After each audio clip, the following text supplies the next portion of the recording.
Hello and welcome to another Trekmate review. This week we're back on good old DS9. Thank God for that. This week we're doing the Magnificent Ferengi, which is season 6, episode 10, and was first aired 29th of December 1997. My name's Jude Hawkins, and I'm here as ever with my good buddy Wayne Emery. Hello, mate. Hello, and I'm very happy to be doing this episode. I enjoy this one. Yeah, I've been listening to our YouTube reviews back on the pod. I always listen to them when we put them on YouTube as well. Hmm. But it sort of sinks in more when I'm walking the dog and stuff, Hmm. uh, listening to it on the earphones, and I can tell in both of our voices for Enterprise and DS9, we're always happy, like Yeah. really happy to get back round to them because it's almost like every time we've not really had a proper DS9 or Enterprise dud so far where we're like, ooh, No, no, we you know. haven't at all. And whether that's us being choosy or whatnot, but Well, I it's don't know because with something like DS9, you've got really serious ones, really sort of dark stuff. hmm But with this one, I've chosen this week's episode. I wanted to go for something fun, something slightly. hmm I don't want Oh to use the yeah, word no, silly. because dude, let's face it, like In the Pale Moonlight is deadly serious episode, Mm, but equally just as amazing an episode entirely. So yeah. yeah, you do get all ends of the spectrum, and yeah, no, I always enjoy coming back to Enterprise and DS9. Thing is with DS9, even on episodes like what we're going to do today, because you're on season 6. Mhm. Like the episode is clearly trying to be a little bit humorous because it's all Mhm. based on the Ferengi and Quark and Rom and stuff. And I mean, dude, if it wasn't trying to be a humorous episode, I don't think they would have cast Iggy Pop. yeah, definitely. But what I was going to say is that it's still got its tiny little bit of a dark backdrop. We've still got like bits of Mhm. Dominion in there and Jem'Hadar and there's kidnapping going on and murder Yeah. and animating dead corpses and it's not all fun and games, is it? I don't know. That was pretty fun and games. Yeah, well, no, it is. It is. It doesn't That, sound it when I say it like that, but no, there is there is certainly mild peril in this episode. yeah, well, maybe a little bit more than mild peril. Um, should I kick it off? Yeah, the kick is straight off, dude. Okay, like I've got to say, sometimes it's just the way we are. Sometimes, especially the later at night it gets. Like sometimes my mind is just in the gutter. There's one line in the first 2 minutes which just made me laugh, even though it probably shouldn't have done. Yeah. I'll get to it in a second. We open in Quark's bar, and Quark comes in with a case of syrup of squill, whatever the hell that is, and he says, "More, no touching." And he's sort of boasting about the fact that he's got this. He's got it because he sort of manipulated the system. Like someone claimed that like they're having a drought or something. I don't know. Yeah, basically, the planet that produces this syrup had created a false scarcity to drive up the price. But Quark was the one guy who'd worked out that they were doing that and sort of managed to con them out of a load of it. Hmm. But the line that made me laugh, because my mind is sometimes in the gutter, is the fact that not Chase, what's her name? Lita. Hmm. She's behind the bar. She's working behind the bar that day, and she goes, "Oh, syrup of squill. I love syrup of squill on my groat cakes."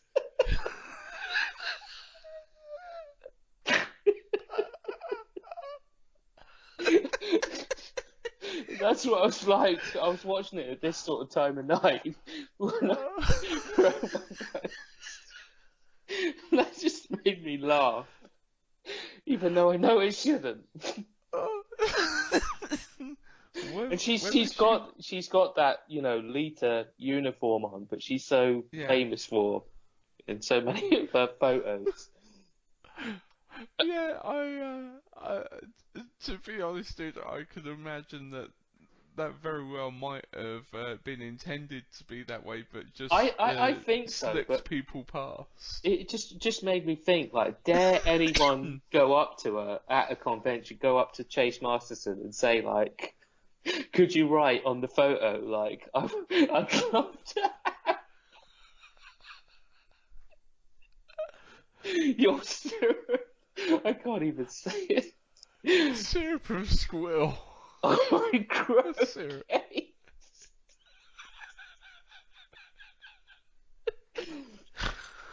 Oh, dude, I'm so sorry. If we ever get to the point of having an event or something, we'll have to bring up a highlight reel I know. including that. She's just going to be saying, what's this you've been saying about my grub cakes? Oh dear. So yeah, anyway, yeah, so I'll move on. Let's not get too stuck on on the syrup on the grow cakes thing. The Chief, Julian, and Dax return from some sort of secret mission, which I don't know if we do know about that from previous episodes or if it's just something. I don't know because we're not watching it in order. I can't No, we're not. tell We're you. not.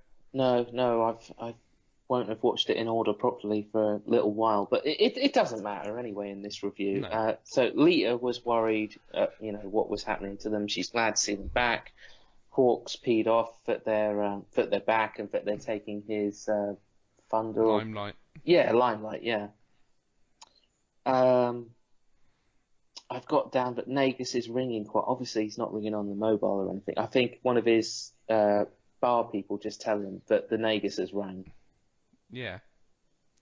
So Quark goes and finds Rom in some little Jeffrey's tube thing, whatever the hell it is. I don't know what you call it on DS9. And Yeah. this is before the credits, so it's in the first 5 minutes, and Quark tells him that Moogie's been kidnapped. And to me, what I felt when I was watching this is like, wow, that was quick. But I also kind of thought, like, if that's happening in the first 5 minutes, that means that the next 40 minutes is going to be jam-packed of, like, fun and adventure sort of thing. If they're getting that story set up in the first 5 minutes, that means that they're not wanting to waste time, No, there's no beating about the bush. And I think that's a good thing in an episode like this. They're straight to the syrup. Yeah, straight to the syrup. Straight to the money shot. Sorry. Sorry. So yeah, no. So basically, Quark says that they're gonna plan a rescue mission, and Rom agrees, and says like how many people. Only agrees after Quark sort of lets him know that we've got 50 bars of gold latinum coming our way if we do it. I'm quite surprised how we know how much more possibly Rom loves Moogie than Quark.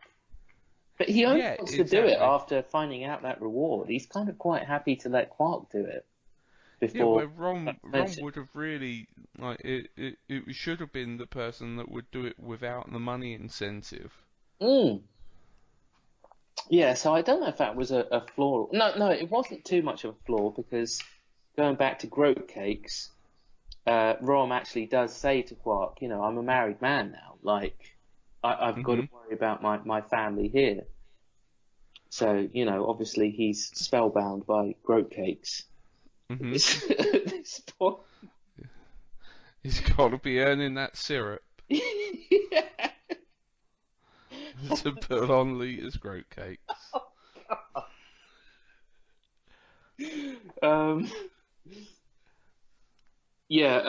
Quark also tells Rom about the fact that the Nagus and Moogie are lovers. This is the first time Rom's actually learning this and taking it in, which takes a while to sort of sink in.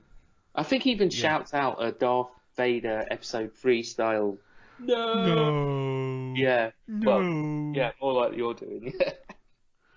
No! They carry on going through the little tunnels, and there's one bit I like here where it felt to me like they sort of walked into a different episode or something. Yeah. Because they come out of the little hatch into Cisco's office, and they clearly didn't mean to. They thought they were going in a different direction, and I think that's Cisco's only appearance in the episode, and he's just like, what are you doing in here? I don't know what he says. I've not written it down, but Yeah. I did enjoy that bit. And they're just like, I think we made a wrong turn. He's Yeah, like, yes, yeah, I something think like you did. But but also that to me that's just because it's a funny episode. You let things like that go, but a part of me was just like, that's a real security flaw. Yeah, it is. It is definitely. But I think by the time you get to season 6 in Deep Space Nine, like you know that with as serious as people like Odo and Cisco are, that they know that Quark is he's always up to this crap. You know, he's always up to something. But it's not like he's going to trade sort of like information that's going to get everybody killed. He's just trying to get rich and all that. You know, they never expect him to be going on a mission to go and save his mum or anyone.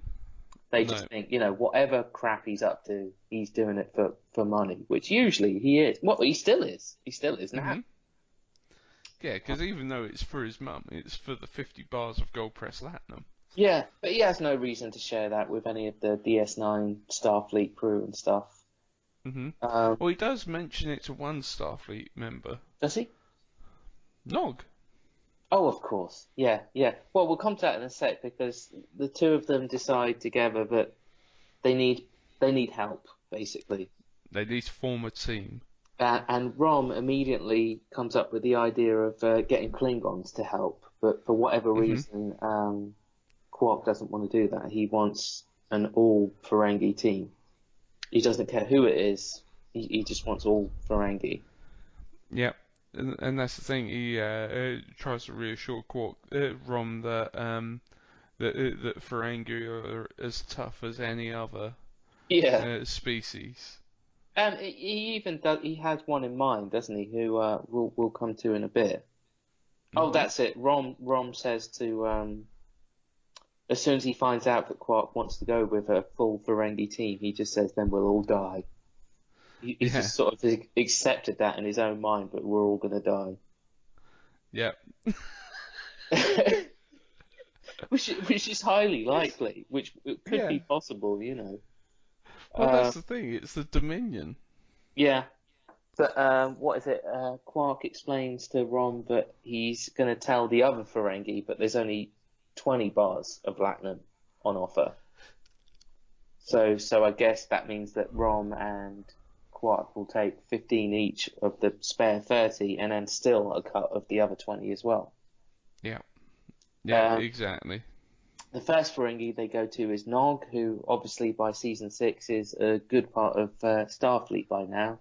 And it's not easy to get him in at first, but it's amusing how they do get him in, do you remember how they do it? Yeah. It's not a question of the money that entices No, him. no, he's not bothered about money anymore, Nog, is he? No, it's the fact that Quark says that he'll be front in the mission. It's that, and they also say you will get to be strategic operation officer, just like Worf. Yeah, exactly. That's what sells him, and he's literally like, I'm in.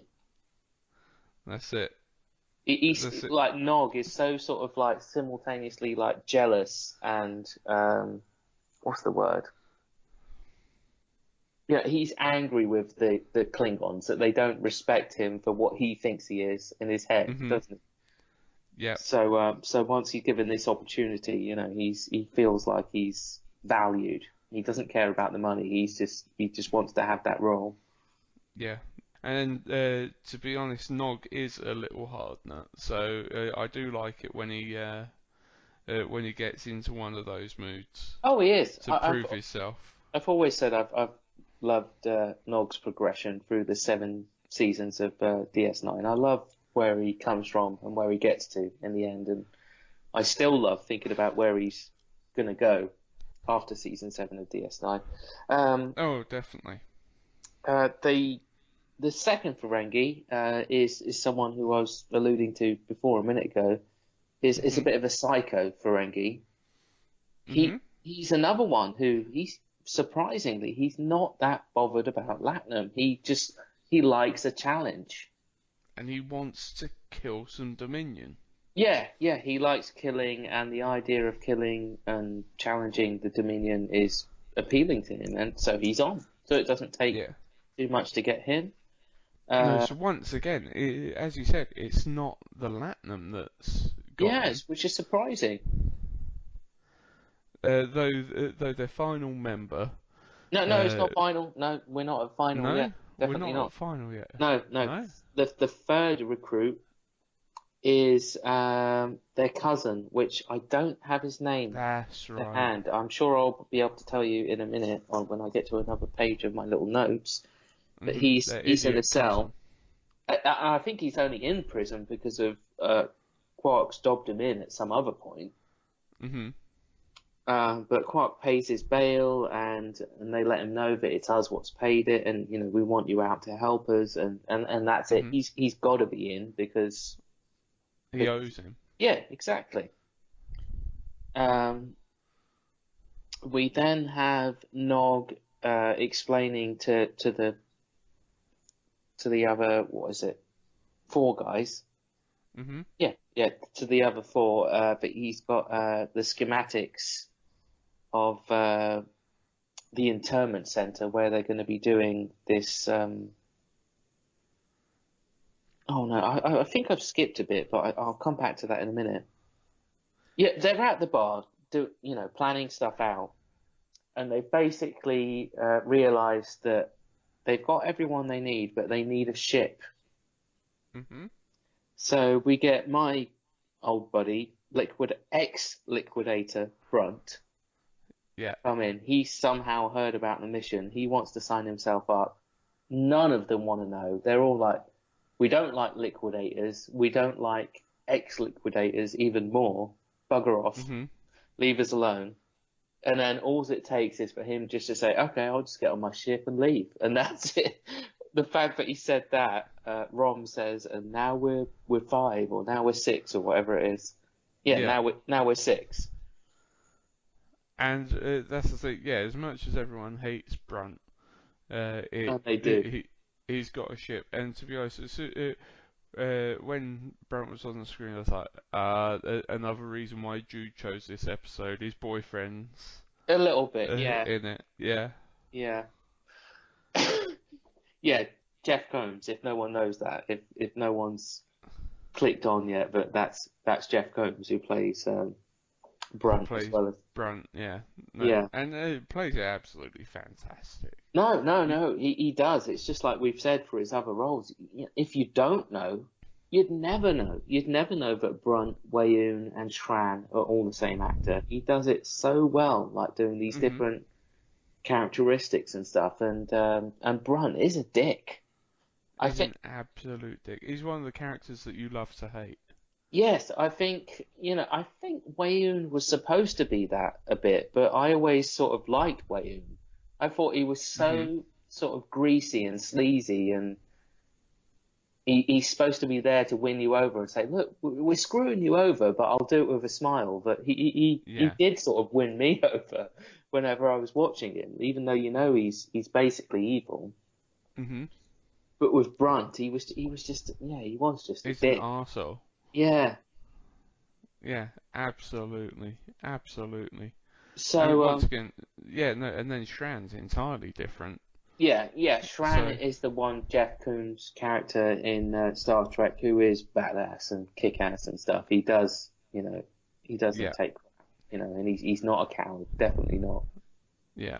Oh no, definitely not. But yeah, no.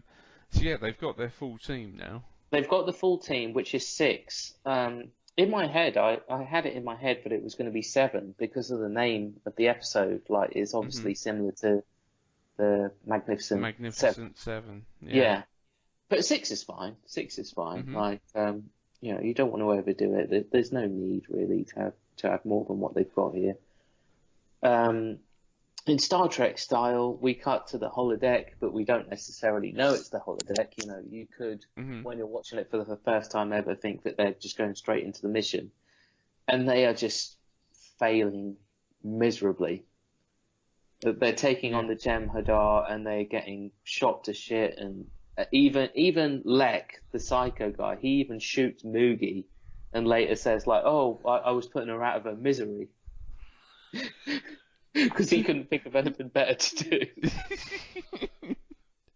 Yeah, this clearly wasn't gonna work. Yeah. So We then have Rom saying that let's do what we do best. Let's work out a way to trade.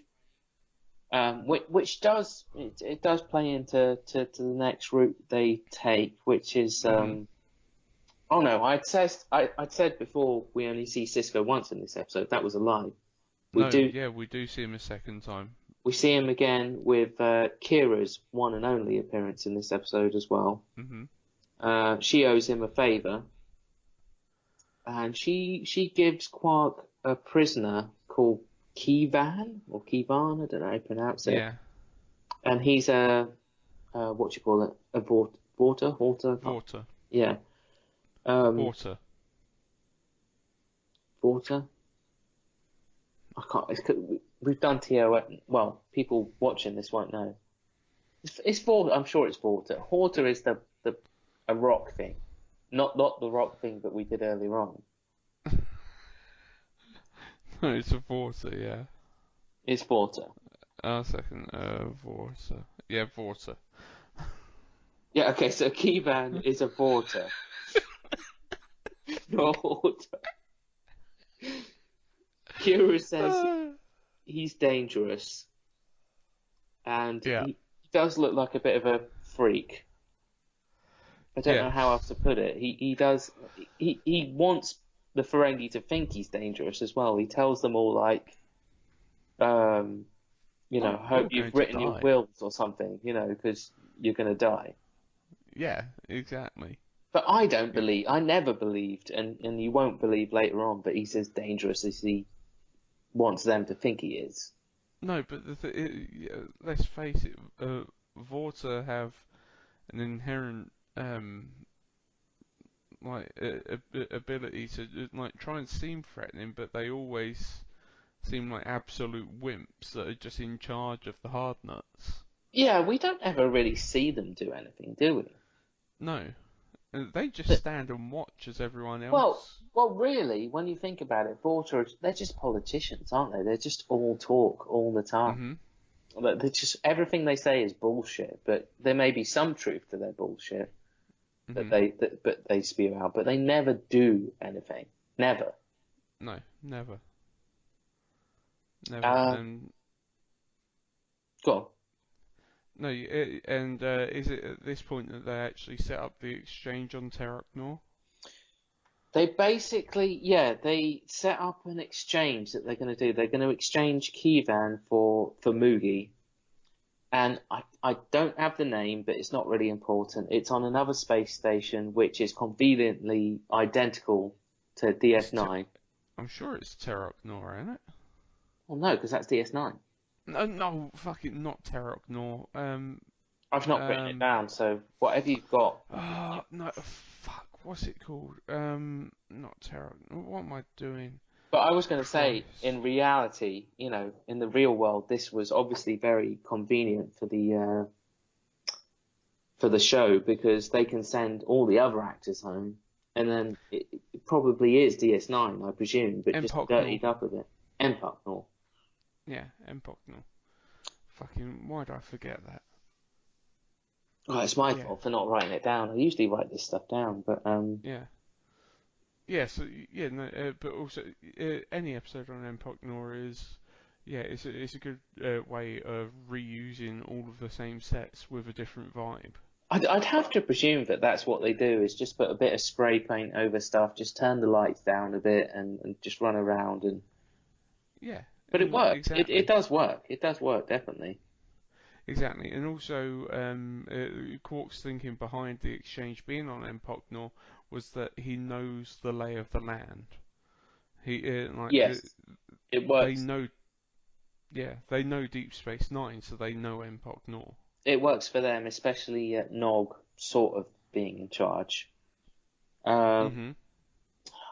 there's some stuff what happens here what I've not written down, but I did like one line that Quark says to Rom about Nog is Starfleet has really corrupted him. They've ruined him Hmm. because he's offering the Ferengi money to like whoever's the first to this room gets this amount of latinum, and Nog's Yeah, just like, oh, don't worry about that. I'll do that. I'll do that for nothing. And yeah, I just like that, but they've ruined him. Just made me laugh. yeah. No, definitely turn his Um, back on profit. Everything that they're doing when they arrive, they all just sort of decide to go to sleep, I guess, because the Vorta and the Jem'Hadar aren't arriving till the next day, I suppose. Hmm. It's not really, there's not really times mentioned or anything. But they wake up and the prisoner has escaped while cousin, whatever his name was, which is still not written down, was sleeping. He was supposed to be watching the prisoner, but he fell Yeah. asleep.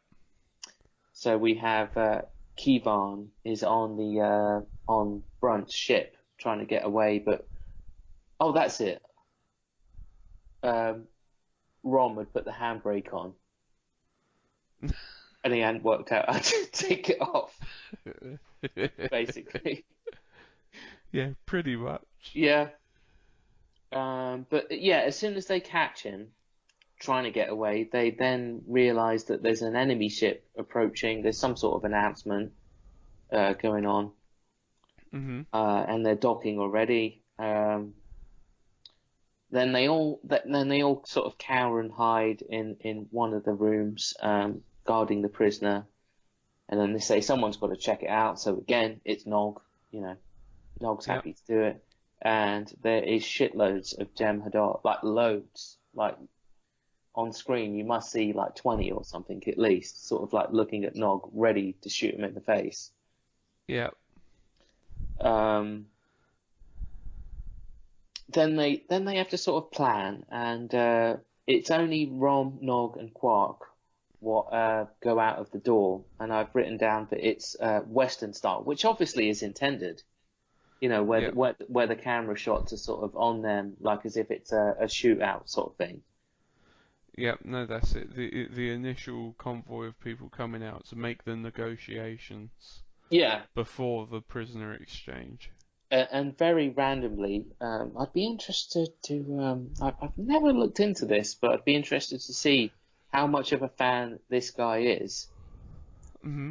They decided to get Iggy Pop to play the Vorta who has Moogie hostage. He's Yeah. the guy who's doing the negotiations on the bad side. And to be honest, I think he done a good job. Oh, he does. No, no, everything I've I seen think of he him. done a really good job. Yeah. He is a good actor. I mean, sometimes I think he's a better actor than he is a singer. Hmm. I mean, I do love my sort of rock and metal music and stuff, but Iggy Pop is not he's not the best singer. But whenever I've Hmm. seen him in acting roles, like he always does a good job. Like he Yeah. has a sort of I can't think of the word. He's got a good vibe to him. He's Yes. as this Vorter at least, he's very sort of sarcastic. Like that Hmm. sarcasm comes through where he's constantly sort of saying like, well, I'm gonna do it your way, your stupid way, but you realize I could kill all of you if I want to. That's Yeah. that's how he sort of comes across all the time. Like Hmm. I'll go along with this stupid plan, and I could be doing better things, but Yeah. yeah, Exactly. it's definitely Bec- funny. yeah, because you're clearly not a threat, so we'll play along. Yeah, another funny bit is when they're all stood next to each other. Nog wants to check if Moogie's a changeling, so he just goes and cuts a palm open with his knife, Hmm.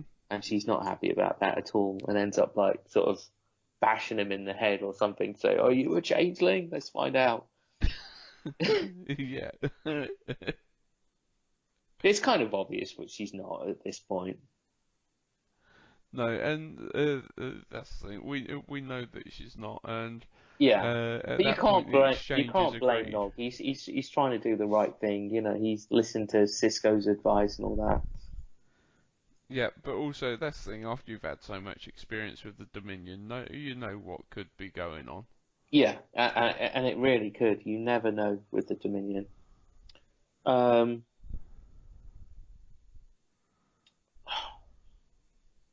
I don't know what happens in these between these two notes that I've written, but I've written down that Rom gets so excited that he reveals to the other Ferengi that it's 50 bars of platinum, not 20, Yeah, like it was supposed to be.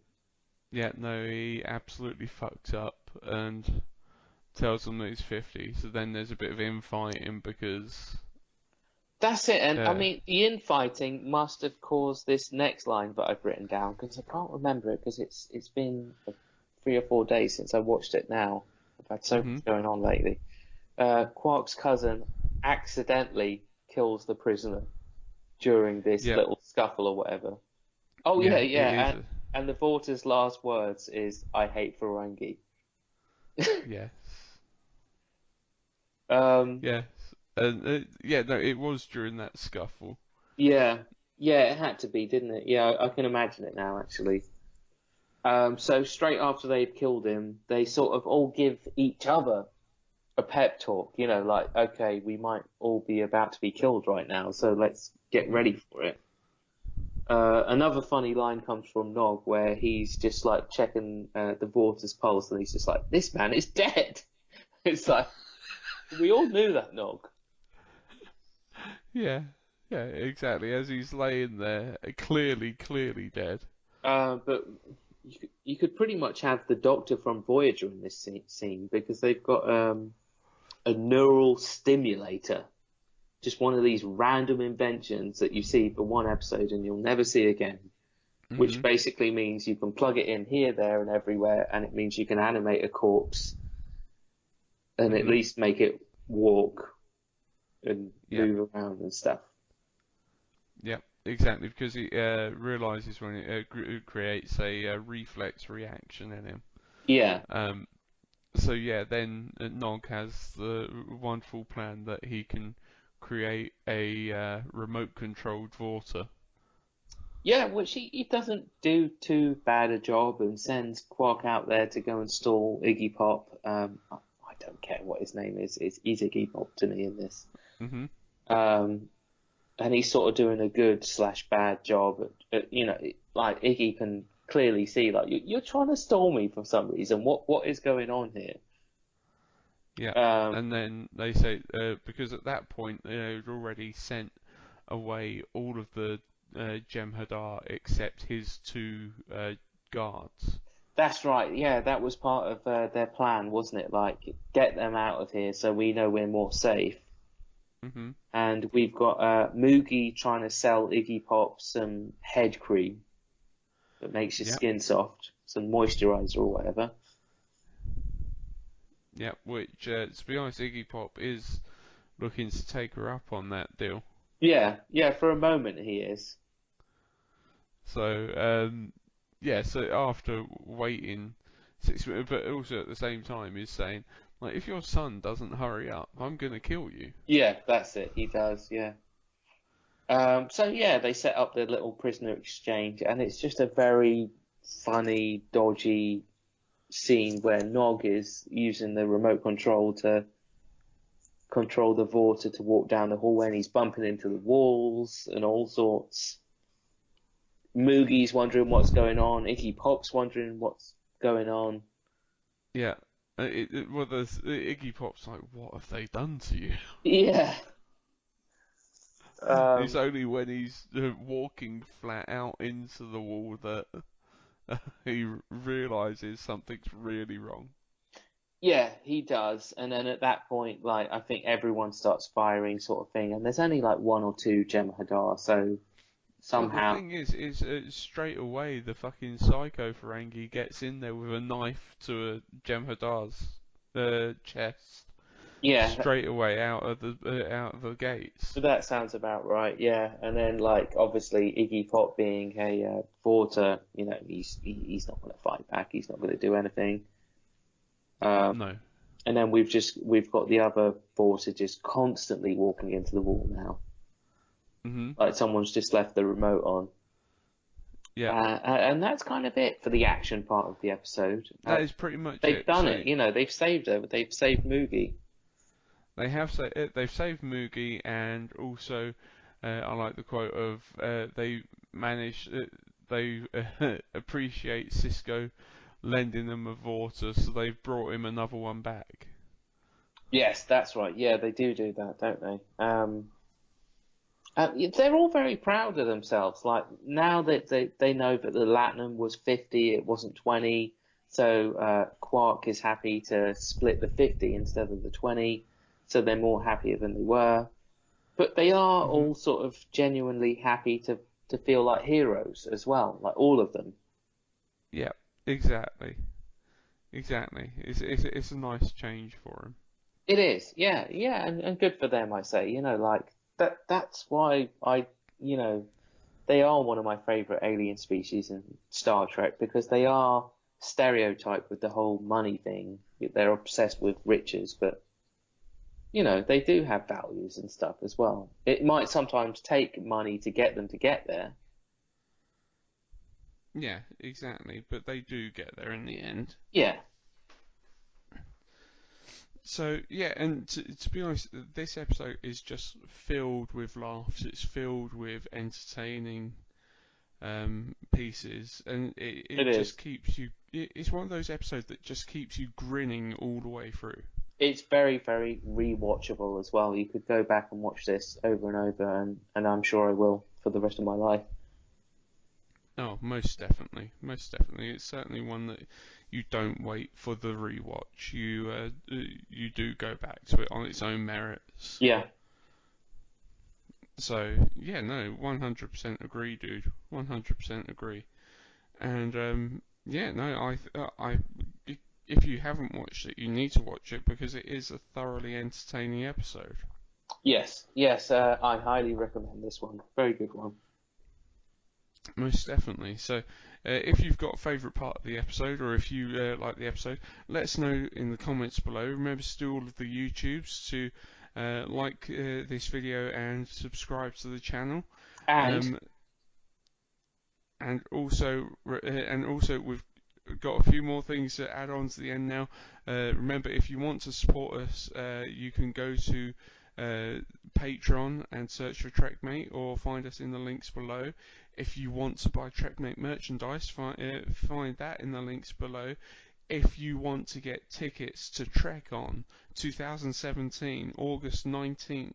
You do. You do. Yes. This is subliminal advertising. You do. You do want to get tickets to TrekOn. Our very first convention being held in Hertfordshire.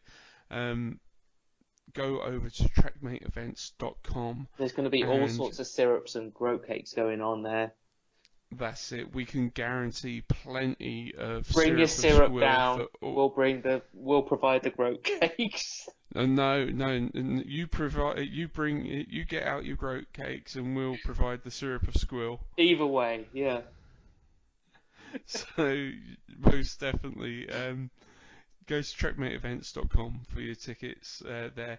Head on over to Facebook, search for the group, the TrekMate Communicator, to chat with us, or check out everything that's going on TrekMate at facebook.com/trek.mate.1, or head on over to trekmate.org.uk to subscribe, to get the RSS feed to subscribe to our weekly podcasts as well.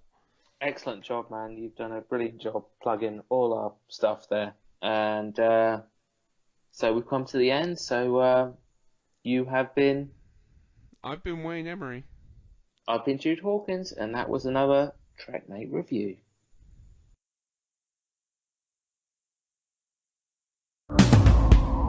Make it so.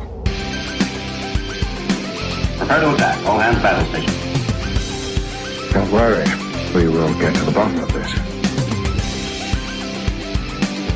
All right. Ask is a tall ship and a